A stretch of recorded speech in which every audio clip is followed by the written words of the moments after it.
Okay, hello everyone. This is like my fourth time recording this, so hopefully goes better this time.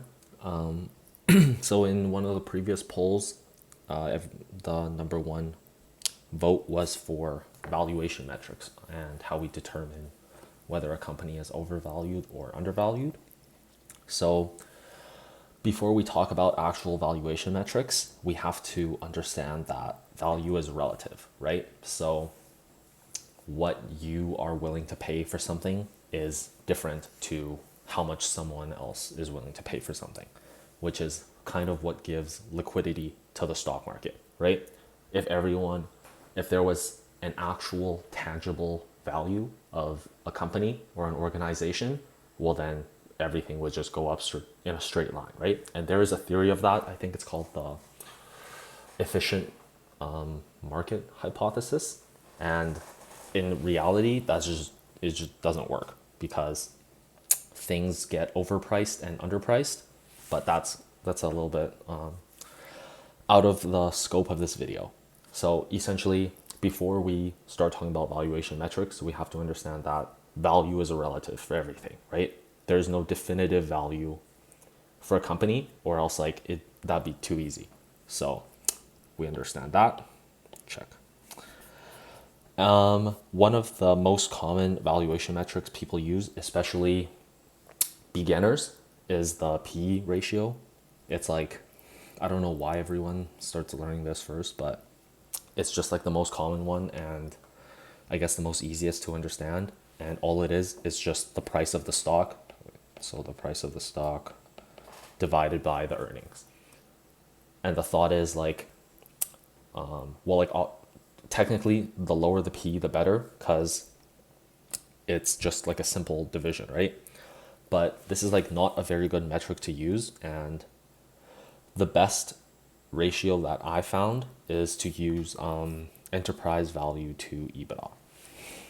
So all enterprise value it's the same thing. It's like essentially the same kind of metric, but it's just better because enterprise value is essentially so we know what market cap is, right? So when people say, oh, Apple is a $2 trillion company, they're talking about market cap. And all enterprise value does, you have your market cap, you add any debt the company has, and then you subtract the cash. Since market cap does not actually include debt or cash, since they are unproductive assets, but it's kind of like an important thing to know, right? So say if you're buying AT&T and you don't include their, I don't know how much, $100 billion of debt, it's kind of a big deal, especially if their cash flow slows down and they're unable to pay for their debt, etc. So we use enterprise value. And then all EBITDA is essentially earnings, but it's earnings before interest, tax, and amortization. And all that is so like you depreciate assets over time, and that's just what's it called, amortization. Yeah. So this is the most common at a glance valuation metric we use is EV to EBITDA. Obviously, this does not work for companies who don't make money. So if a company makes negative net income, well, then this metric will not work. It'll give you like a big negative number, which shouldn't really concern you or anyone, since you really don't want to be investing in too many companies that don't make money. And if you do, it should like be max like 5-10% of your total portfolio, because they really are a lot more speculative. So we can look at some examples. So this is ticker terminal. It's, if you ever heard of a Bloomberg terminal, it's essentially the same thing, but it's really useful. Gives you a lot of like valuation metrics and a bunch of like numbers that might not mean much, but it's really useful. And the only reason it's free right now is because it's in beta. So once they're out of beta, I expect it will be like a subscription model, I think, something like that. And the only way you can get on right now is if you have a referral code. So if anyone's interested in like getting their own account, you can, I don't know, give me a message and I can shoot you a referral code. So these are some of like the old positions that I have, but we can look. So here, oh, I can't draw on this anymore. So we have all our companies on this side, and then we see price, market cap. So market cap is often different from TEV, just stands for total enterprise value. So it's quite different. So say in the case of NNDM right here, right, this one, their market cap is 1.65 billion and their enterprise value is only 300 million. And that's because Nano Dimensions, all they have essentially is like 1.5 billion in cash. They don't really have any real like cash flow or like any real resemblance of a business right now. And the thesis behind that company is just we hope that management is going to be able to use that $1.5 billion in cash effectively to acquire other companies, to acquire revenue. So that's why we see this gigantic disparity between market cap and enterprise value. And then here we see this is the metric that is the most commonly used. So we can quickly glance over. So we have total enterprise value divided by Ebitda right beside. And it's quite complicated since we pay a higher multiple for more growth, right? But in the same time, we want the number to be as low as possible. So 10 is more preferable to 20, but that's not always the case, right? It's on a per business basis. So, and the number can also change over time, right? So say back in the days in 2005, when Amazon was growing 50% per year, investors would be more willing to pay a higher enterprise value to Ebitda than they are nowadays when Amazon is growing at a 20% average per year, right? Because we pay more for growth. So say we see first one, Tesla, 56, it's pretty high, but yeah, it's pretty high. There's not really much you can say about that. It's because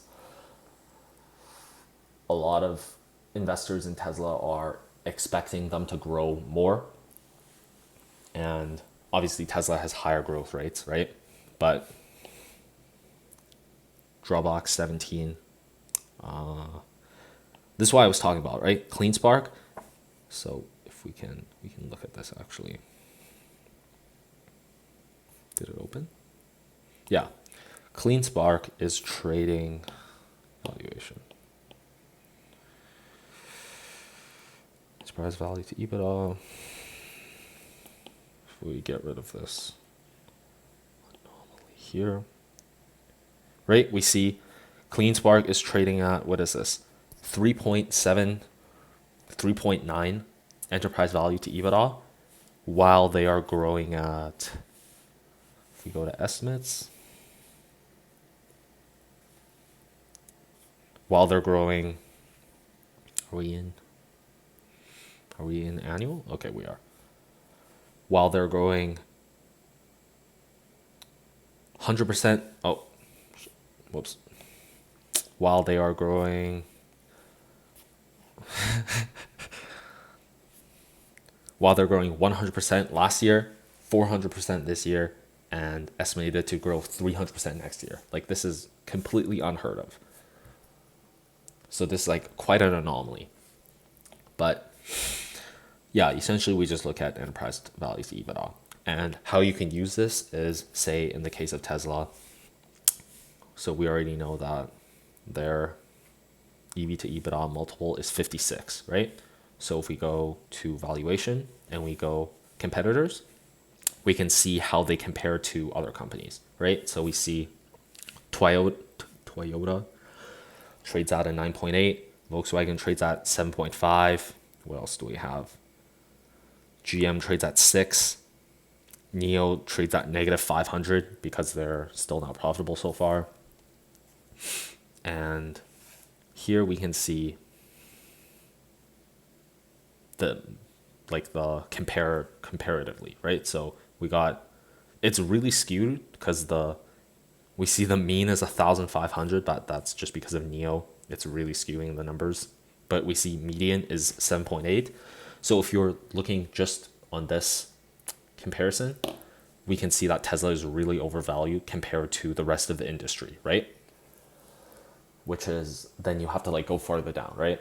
Like right now, I would not, like personally, I would not buy Tesla over another car company just because like I'm keeping my position just because I've had it for so long, and it's kind of sentimental to sell out. But just looking at these valuation metrics, and obviously there's other factors to consider, right? But this is just very baseline. So enterprise value to EBITDA is what we would typically use to value a company.